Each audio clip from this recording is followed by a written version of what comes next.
Well, since we're getting into preseason time, it felt like a great time to bring back the weekly NFL Q&A. Yeah! So thanks to all of you that asked your questions. Twitter handle in the description box. Go there, follow me, so we can banter back and forth about sports, politics, life, and when it comes time to ask these questions, you can chime in and participate. Let's get started. Cards, NMU. What draft score did you give Kyler Murray? I'm not giving that away for you. When I put up the Kyler Murray scouting report, that's when you'll get it. A Pizzle 90. Why every year does the media have the Miami Dolphins so low in the rankings? Look at them. It's like they were intentionally tanking this year. They suck.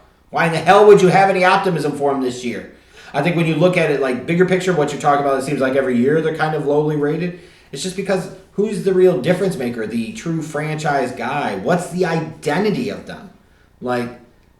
Teams that lack identity have trouble getting respect. What's the identity of the Miami Dolphins? I don't know. Do you? Josh McSwain. Which team is most likely to go from worst to first in the NFL this season? Very, very initial pass maybe would be the Jacksonville Jaguars? Maybe? Because I don't think there's that much separation in that division between the four teams. I'd have to really sit down and think about anybody else. I really, really would. That'd be the one that would stand out to me the most. Legendary AP, how many wins do you give the Miami Dolphins and Dallas Cowboys this year? Not going to give that away to you. When I do the team-by-team 2019 prediction videos, that's when you'll find out. WTF Curry, do you think it's bad for the NFL that they only care so much about the quarterback position? No, it's the most important position in the game. You got to reward, we got to pay them. That's why other leagues that try to go up against the NFL ultimately fails, because the quarterback play is so crappy. It's that simple. It's not the only reason, but it is a significant contributing reason for it. No, I don't have an issue with that. I really don't.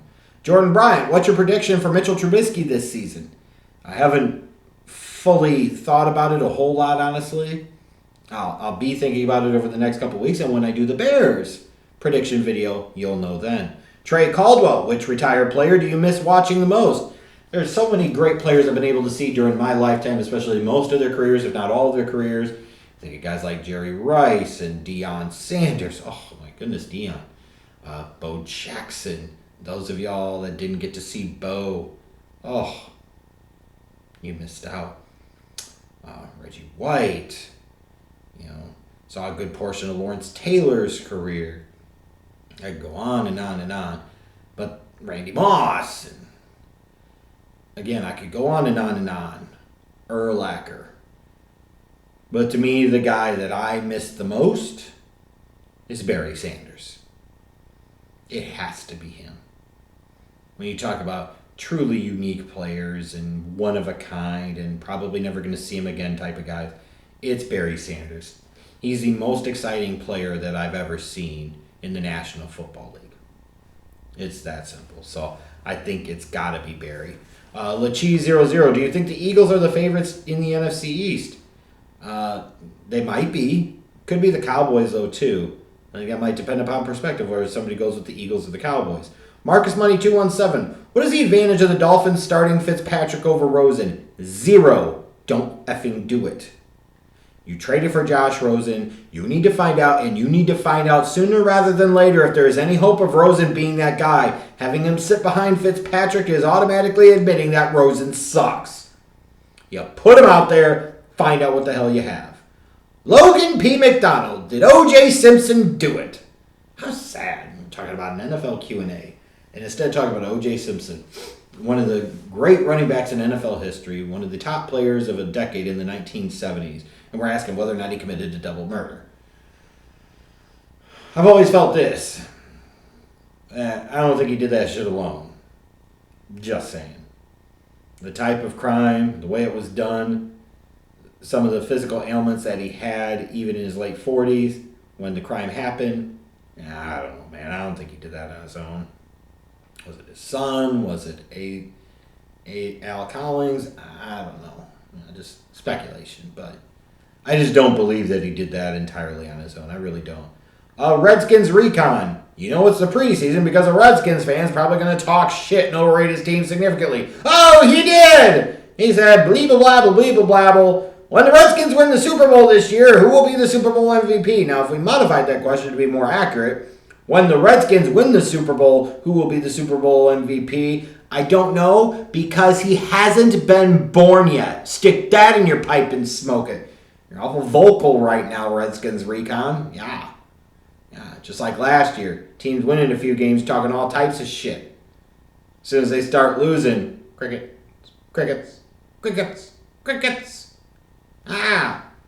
Can't just sit there and run away and hide, my man. You talk trash through the mediocre good. You gotta sit there and talk during the bad, too. Dan David. With the hiring of Cliff Kingsbury, is Sean McVay no longer the cutest head coach in the NFL? Like, I'm supposed to be the fucking expert about the cutest NFL head coach. Like, of all the head coaches, were black lesbian women? Perhaps. But they're white men. Not my jam. So I couldn't fucking tell you. I'll let you decide that. Mojo Jojo 1104. Your favorite non-Bears player to watch this season. Favorite non-Bears player to watch this season will probably be, on the offensive side of the ball, Patrick Mahomes, and on the defensive side of the ball, Aaron Donald. Probably. Paulie Paul. If the Steelers fail to make the playoffs or suffer an early exit, should they blow it up? Yes. Getting rid of Bell and Brown, those two locker room cancers, you would think could be addition by subtraction. Unfortunately, they still got arguably their biggest cancer of all in Big Ben Roethlisberger there. But if you don't make the playoffs this year, the second year in a row, then what the hell are you holding on for? What the hell are you doing? Yeah, if you don't make it to the playoffs, you got to start blowing that thing up big time. Josh Grantham, what do you think of the Byard deal and the Luan suspension? As far as the Luan suspension, did he get suspended for PEDs? I apologize, but I hadn't paid much attention over the course of the summer to some of the NFL news. So if I missed out, I'm trying to catch up. So I have no thoughts, no opinion. The Byard deal, I know he got paid. He's one of the best safeties in the league. Pay the man. Figure it out later. They hate Jay. What about the NFL is better now than it was back then, and what was better then compared to now? What was better then? Physicality of play.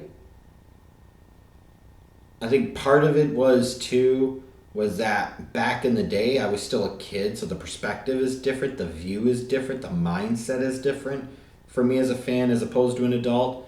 That certainly is a contributing factor, that's for sure. What was better back then? Physical style play. I also say the stadiums, the venues. Man, I tell you, like, the venues. No, excuse me, the venues weren't better. It's late at night. Please forgive me. The commentary, though, used to be a lot better. I'm just calling it like I see it. It's not saying every commentary team is trash or every commentary team now sucks. But to me, there's nothing like tuning in and watching a game and listening to Pat Summerall and John Madden. Or going to NBC and there's Dick Enberg and Merlin Olsen. Or, yes, Monday Night Football. And there is Al Michaels, Frank Gifford, and Dan Dierdorf. Like, I even like some of the B commentary teams back in the day. You know, Vern Lundquist and Terry Bradshaw back on CBS were a pretty good team. Yeah, what a team that was, huh? Vern Lundquist and Terry Bradshaw, for Christ's sakes. You know, you'd sit there and, you know, back in the day, there'd be a lot of Bears games shown where I was living, and it would be Tim Ryan and old Bears flanker Johnny Morris on the call, and they were pretty good. Don Criqui and Bob Trumpy, man, they used to be savage on some of those calls sometimes. We were talking all types of shit. I miss the commentary team's physical style of play. Also the perspective of being a kid watching it versus kind of a jaded, cynical old man. What's better now? The passing game is significantly better. Offensive innovation is significantly better. It's a more wide open game.